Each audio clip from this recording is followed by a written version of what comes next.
आता सोडवलेली उदाहरणे आपण जी काही सूत्र बघितलेली आहेत त्या सूत्रांवर आधारित ही उदाहरणे आहेत.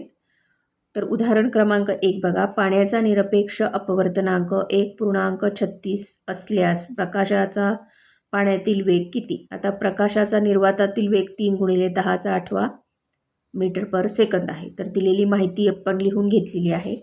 V1 म्हणजे 3 गुणिले म्हणजे V1 म्हणजे वेलॉसिटी 3 × 10⁸ मीटर पर सेकंद आणि n बरोबर 1.36 म्हणजे अपवर्तनांक निरपेक्ष अपवर्तनांक म्हणून n बरोबर V1/V2 हे सूत्र घेऊन त्यामध्ये आपण ह्या किमती ठेवल्या आणि उत्तर येतं आहे आपलं 2.21 ×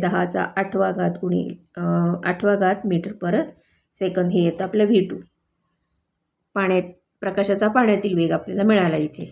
आता उदाहरण क्रमांक 2 बघा काय आहे. जर एका माध्यमातून 1.5 × 10⁸ मीटर पर सेकंद वेगाने जाणारा प्रकाश दुसऱ्या माध्यमात गेल्यास व त्याचा वेग 0.75 × 10⁸ मीटर पर सेकंद होत असल्यास पहिल्या माध्यमाच्या संदर्भातील दुसऱ्या माध्यमाचा अपवर्तनांक किती असेल?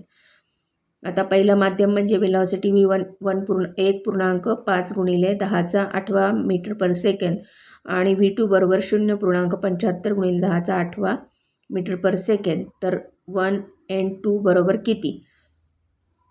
तर 1n2 बरोबर 1.5 × 10⁸ छेद 0.75 × 10⁸ म्हणजे V1/V2 बरोबर.